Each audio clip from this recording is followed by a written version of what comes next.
반갑습니다. 오늘은 6월 23일 화요일입니다. 오늘의 큐티 본문 말씀은 고린도전서 14장 20에서 40절 말씀입니다. 앞에서부터 이어서 이제 예언과 방언에 대해서 바울이 계속 이야기하는데요. 오늘 본문 말씀 22절, 14장 22절에 보면 참으로 이해되지 않는 말씀이 나오는데요. 제가 읽어드려 볼게요. 그러므로 방언은 믿는 자들을 위하지 아니하고 믿지 아니하는 자들을 위하는 표적이나 예언은 믿지 아니하는 자들을 위하지 않고 믿는 자들을 위함이라. 읽어도 무슨 말인지 모르겠어요. 계속 몇 번을 읽어도 이해되지가 않는데, 그래서 원어를 좀 찾아보니까 앞부분이 이렇더라고요. 방언은 믿는 자들을 위한 것이 아니라 믿지 아니하는 자들을 위한 것이다 라고 이렇게 나와 있더라고요. 이게 무엇이냐면 사도행전에 보면 마가의 다락방에서 회개하고 성령의 불이 임했을 때 그들이 방언으로 이야기했을 때 이방 언어로 말하잖아요. 그때 이방 사람들이 지나가면서 저거 우리나라 말 아냐? 이 동포들이, 해외 동포들이 이거 우리가 그 지역에서 쓰던 말 아냐? 이방 언어인데 저들이 어떻게 말하지? 그래서 신기해할 수 있다라는 거예요. 근데 그게 다라는 거죠. 방언은 이방 믿지 않는 자들에게는 신기할 수 있다. 하지만 그것이 다다라고 하는 것이죠. 대신 예언이라고 하는 것은 믿지 않는 자들도 그 말을 알아들 수 있고 믿는 자들도 그것을 알아들 수 있어서 예언은 믿는 자들이나 믿지 않는 자들이나 그 마음의 책망과 깨달음이 있게 하기 때문에 예배 안에서는 방언이 아닌 방언보다는 예언을 하는 것이 더 낫다라고 얘기하는 것이 22절부터의 말씀이라고 볼 수 있는 거예요. 근데 지난 시간에 이 예언에 대해서 좀 정리한 적이 있습니다. 이 예언은 구약 시대에서 예언은 구약 성경 안에서의 예언은 어떤 미래를 점치는 것이 아니라고 말씀드렸어요. 과거의 사건을 이야기해서 과거에 일어났던 이야기를 이야기해서 그것을 통해서 현재 사는 사람들에게 이야기함을 통해서 너희가 이 과거의 사람처럼 살게 되면 심판을 받을 것이다. 좀 더 쉽게 이야기하자면 과거에 살던 사람들, 우리 조상들을 보아라. 이 조상들이 하나님을 떠나 살았을 때 어떻게 됐느냐? 결국 심판을 받았다. 지금 우리 삶을 돌아보아라. 우리의 삶도 하나님을 떠나 살고 있다. 만약에 우리가 하나님께 돌이키지 않으면 과거의 우리 조상들처럼 미래에 우리는 심판을 받게 될 것이다. 그러니 돌이켜야 한다. 이것이 구약 성경에 나오는 예언서의 내용이에요. 그래서 구약에서 말하는 바로 이런 거죠. 과거의 사건을 이야기해서 현재 사람들에게 미래가 어떻게 될 것인지 선택해야 된다. 이것을 말하고 있어요. 그래서 책망이 들어가고 깨달음과 훈계와 권면이 들어가는 것이 예언이에요. 근데 이 고린도전서 안에서의 예언은 이와 조금 다르지만 축복의 말 또 성경의 근거에서 하는 말이라고 이야기했어요.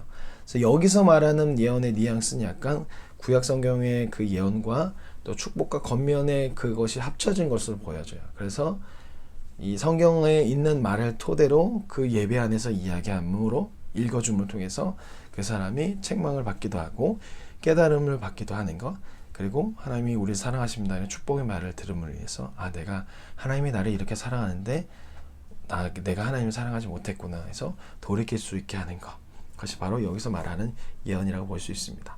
그렇기 때문에 방언은 이해가 되지 않기 때문에 예배 안에서는 그렇게 도움이 되지 않고 개인과 하나님의 관계에서만 도움이 되고 차라리 예언이 더 예배 안에서 더욱더 도움이 될 것이다. 그러니 예언을 하는 것이 더 나을 것이다 라고 이야기하는 것이죠. 그리고 26절부터는 이제 방언을 할 거와 예언을 할 것에 대해서 이야기하는데 예배 가운데 이제 공동체 안에서 방언을 할 때는 혼자 하고 그것을 이야기하는 것보다는 몇 명을 더 두고 그래서 그들과 함께 검증이 필요하다는 거고 예언을 할 때도 질서 있게 그렇게 예언을 한 명씩 해야 하고 이것도 역시 공동체 안에서 해야 한다는 거예요. 이것은 무엇을 말하냐면 당시 이방 종교는 무아지경에 빠져서 마치 황후경에 들어간 상태에서 뭔가 이끌린 상태에서 이야기하면 그것이 다 예언이고 그것이 다 하늘의 언어고 그것이 다 하나님의 말씀이라고 그렇게 생각을 했단 말이에요. 그런 것이 아니라 이성적인 것이 필요하고 성경 말씀 안에 근거해서 이야기하는 것이 예언이 될 수 있고 그것이 하나님의 말이 될 수 있다는 것을 이야기하는 거예요. 이 자칫하면 그냥 자기 생각이 마치 예언, 하나님의 말씀이라고 그렇게 생각될 수 있단 말이에요. 당시 그 사람들은 성경 말씀을 읽지도 않을 수도 있는데 개인의 생각, 개인의 감정이 뭔가 무아지경에 빠진 상태에서 말하면 그것이 다 그냥 예언이라고 생각했던 것이죠. 이것은 아주 위험한 생각입니다.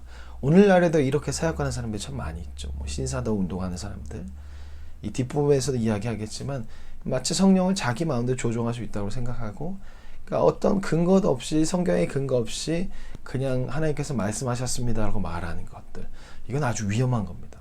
직통계시는 이단입니다. 성경 말씀에서 근거해서 말하지 않는 것은요, 이단입니다.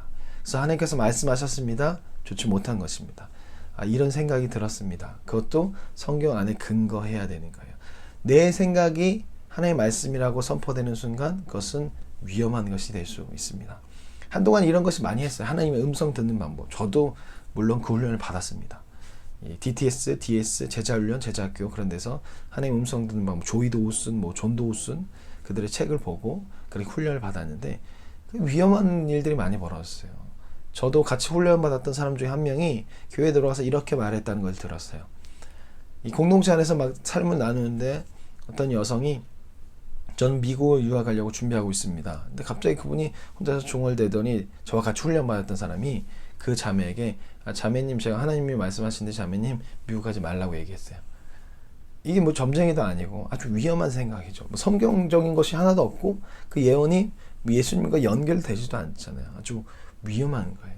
그렇기 때문에 예언을 한다는 것은, 오늘날 예언은 말이 되지 않는 거고, 누군가의 조언을 하거나 권면을 한다는 것, 그것도 되게 조심스럽게 해야 하는 것이고, 하나님께서 마음을 주셨습니다 라는 거 했을 때도 혼자서만 하는 것이 아니라 공동체 안에서 해야 돼요.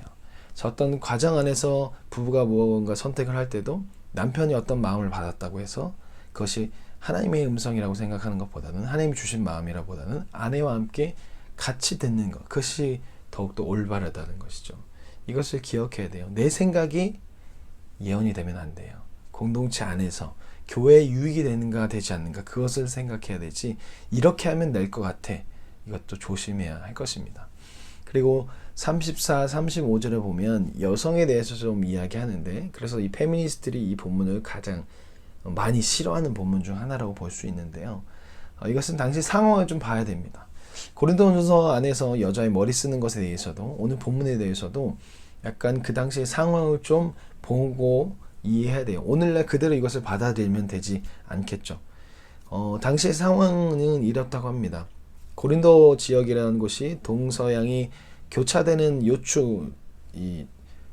교통의 요충지였기 때문에 다양한 사람들이 살았고, 그러다 보니까 그 안에 다양한 말들, 다양한 사투리들이 섞이게 되었고, 여성들도 다양한 언어를 사용했고, 이들이 사회적인 그런 접촉이 별로, 사회적 활동을 많이 하지 않았어요. 사회적 약자이다 보니까 뭐 사회에 나올 수도 없고 사회적으로 어떤 활동을 하지 못했어요. 그래서 어떤 이야기를 듣는다는 것도 쉽지 않고, 그러다 보니까 그들의 언어가 잘 정리되지 않았어요. 하지만 그리스어로, 공용어로 그 모든 것이 활동됐을 텐데 그 언어를 알아듣는다는 것이 쉽지 않았던 것이죠. 그리고 두 번째, 여성들은 어린 아기들을 데리고 와서 예배를 드리는 경우도 상당히 많이 있었더란 것이죠. 그리고 사회적 활동을 하지 못하다 보니까 집중력도 떨어지게 돼요. 그리고 성경 말씀을 많이 듣지도 못했어요. 그러다 보니까 어떤 현상이 벌어지냐, 이 여자들이 모였을 때 아기들과 함께 오니까 너무나 시끄럽고, 사회적 활동을 잘 하지 않았던 여성들이 오다 보니까 오랜만에 모인 여성들끼리 대화를 계속 하게 되는 거예요. 오랜만에 만나니까 우리 수다 떨고 싶잖아요. 그런 일들이 벌어지게 되는 거예요. 그리고 사회적 활동을 하지 못했고, 언어도 다양한데 이 공용어를 사용하지 않던 사람이다 보니까 앞에서 이야기하는 것이 들리지가 않은 거예요. 그러니까 집중력이 떨어지니까 결국 무엇을 해요? 수다를 떨게 되는 거예요. 그리고 모르잖아요. 저게 무슨 말이야? 근데 물어보는 사람이 누가 있겠어요? 다른 남자에게 말할 수 없잖아요. 여기서 말하고 있는 남자는 남편이고 여자는 아내예요. 아내가 다른 남편한테 물었다, 이거는 큰일 날 거죠. 그러니 누구한테 물어봐요? 자기 남편한테 물어봐요. 그러니 남편은 계속 답해주다 보면 설교 말씀 예배에 들어갈 수 없고, 여자는 계속 모를 때마다 물어보면 되면 그 대화 소리가 점점 시끄러워지니까 앞에서 인도하는 사람도 집중 안 되고 그 교회 안에서도 집중이 안 되고 점점 시끄러워지는 거예요. 그래서 바울은 이야기하는 거예요. 그런 상황 가운데 있으니 그런 것을 물어보지 말고 그것은 집에 가서 남편한테 물어봐라.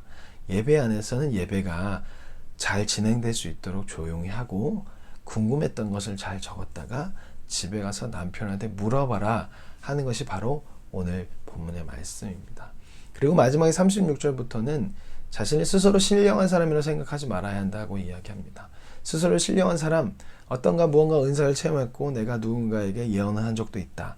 이것은 내가 신령한 사람이어서 그런 것이 아니라 성령께서 부어주셨기 때문에, 그렇기 때문에 내가 할 수 있었다는 것을 생각해야 한다는 거예요.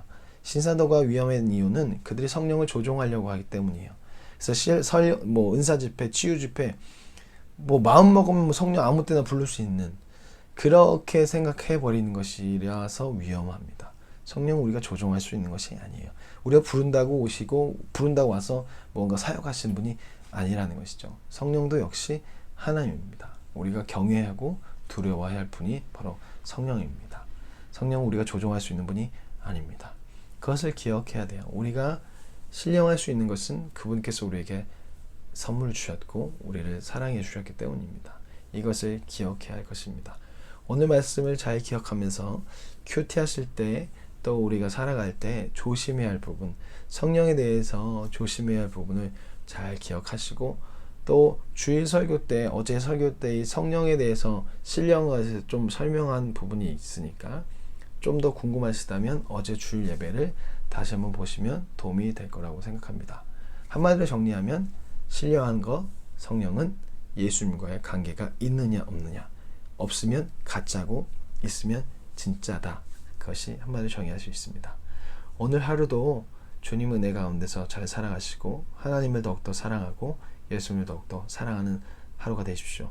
그런 사람이 진짜 신령한 사람이고 성령 충만한 사람입니다.